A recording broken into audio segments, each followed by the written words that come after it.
Halo semuanya, perkenalkan nama saya Sabrina Amalia Putri dari Prodi DKV.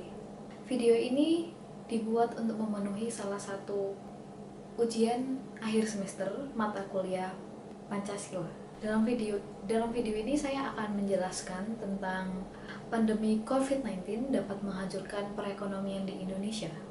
Dan bagaimana jika kita hubungkan dalam sila kelima, yaitu keadilan sosial bagi seluruh rakyat Indonesia. Sila kelima yang berbunyi keadilan sosial bagi seluruh rakyat Indonesia merupakan sila terakhir yang memiliki tujuan adanya sikap perlakuan terhadap satu sama lain sebagai warga negara Indonesia. Kita tidak seharusnya membeda-bedakan seperti semboyan kita Bhinneka Tunggal Ika. Kemudian saya akan menjelaskan tentang bagaimana hubungan antara sila kelima ini dengan artikel yang saya baca. Artikel yang berjudul Pandemi COVID-19 dapat menghancurkan perekonomian. Ini membahas tentang dampak COVID-19 terutama pada perekonomian di Indonesia. Pada artikel ini dijelaskan bahwa COVID-19 tidak hanya menyerang kesehatan dan menimbulkan kematian, melainkan dampak besar lainnya adalah seperti penurunan ekonomi negara, meningkatnya pengangguran, meningkatnya kemiskinan, dan dampak-dampak ini sudah bisa kita lihat di sekitar kita. Dampak yang bisa kita lihat seperti banyak sekali orang yang di PHK, bahkan pemilik perusahaan atau CEO juga merasakan kerugiannya. Kemudian saat ini yang menjadi pertanyaan adalah apakah perekonomian di Indonesia bisa lebih baik? Pada artikel ini juga memberikan penjelasan tentang resesi yang dialami di negara kita, Indonesia, dan bagaimana cara mengatasi dari resesi tersebut. Persoalan yang terjadi dalam artikel itu sudah benar adanya. Di sekitar kita sudah bisa kita lihat sendiri dampak dari resesi ini.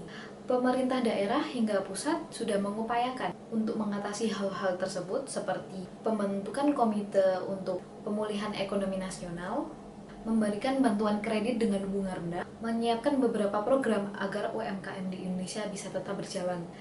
Jika kita telah lebih jauh lagi, bagaimana dengan hubungan sila kelima, yaitu keadilan sosial bagi seluruh rakyat Indonesia.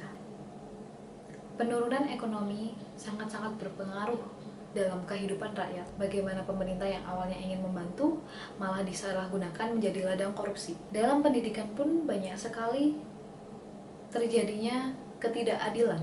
Banyak siswa yang masih membutuhkan fasilitas lebih, terlebih di daerah pelosok. Jika kita samaratakan, tentu saja kalangan menengah ke bawah tidak akan menyanggupi adanya kelas online. Dengan orang tua yang di PHK atau kehilangan pekerjaannya, atau mungkin pekerjaannya sedang terhambat, dan juga ada saudara yang juga masih sekolah. Itu adalah hambatan terbesar bagi siswa-siswa yang masih ingin belajar. Mungkin tidak semuanya akan mengalaminya, tetapi masih banyak kalangan yang memiliki beban karena adanya krisis ekonomi ini. Tidak hanya dalam lingkup pendidikan saja, bagaimana dengan orang-orang yang tidak mendapatkan WFH atau work from home atau bekerja di rumah, seperti para driver ataupun para pedagang dan lain-lainnya. Banyak sekali yang mereka rasakan terutama di perekonomian. Lalu bagaimana cara kita untuk mengatasi semua ini? Apa yang harusnya dilakukan pemerintah agar ekonomi kita bisa lebih membaik di pandemi ini?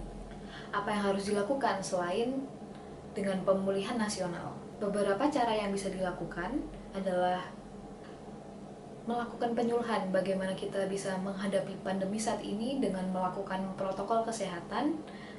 Kemudian kita bisa memperketat tempat usaha dan diadakannya fasilitas untuk siswa-siswa yang kurang mampu agar bisa menjalani rutinitas belajar dengan normal tanpa membebani orang tua lebih jauh lagi. Kemudian kita bisa memperketat kembali pengawasan bantuan sosial agar menghindari resiko terjadinya lebih banyak korupsi. Kesimpulannya adalah kita bisa meningkatkan ekonomi negara saat ini dan semoga pemerintah bisa memperlakukan rakyatnya lebih adil lagi seperti sila kelima. Mungkin itu yang bisa saya simpulkan dari artikel yang berjudul Pandemi COVID-19 dapat menghancurkan perekonomian dan bagaimana hubungannya dengan sila kelima. Mohon maaf jika ada salah kurang lebihnya. Terima kasih.